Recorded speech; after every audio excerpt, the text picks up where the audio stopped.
বিধানসভা কেন্দ্র, তার নাম শান্তিপুর বিধানসভা কেন্দ্র। আপনারা সকলে জানেন 2019 সালের লোকসভা নির্বাচনে এই শান্তিপুর বিধানসভা কেন্দ্র থেকে বিজেপির প্রার্থী জগন্নাথ সরকার প্রায় 30,000-এর মতো ভোটের ব্যবধানে এগিয়েছিলেন। তারপর 2021-এর বিধানসভা নির্বাচন পশ্চিমবঙ্গে, আর এই শান্তিপুর বিধানসভা কেন্দ্র থেকে বিজেপির প্রার্থী হয়েছিলেন জগন্নাথ সরকার, জয়লাভ করেছিলেন। জয়ের ব্যবধান ছিল 15,000 ভোটের মতো।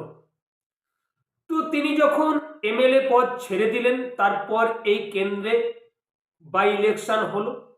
সেই বাই ইলেকশনে দেখা গেল বিজেপির প্রার্থী পরাজিত হলেন, আর তৃণমূল কংগ্রেসের প্রার্থী জয়লাভ করলেন। জয়ের ব্যবধানটা প্রায় 60,000-এর মতো। যেখানে জগন্নাথ সরকার 15,000-এর মতো ভোটের ব্যবধানে জয়লাভ করেছিলেন বিধানসভা নির্বাচনে, সেখানে বাই ইলেকশনে দেখা গেল যে তিনি 60,000-এর মতো ব্যবধানে জয়লাভ করলেন তৃণমূল কংগ্রেস প্রার্থী।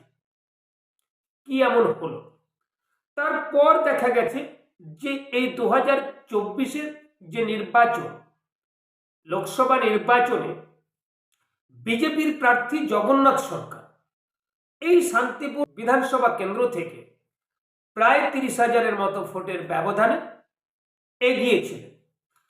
তাহলে 2026-এর বিধানসভা নির্বাচনে কি হতে পারে এই বিধানসভা কেন্দ্রের সম্ভাব্য ফলাফল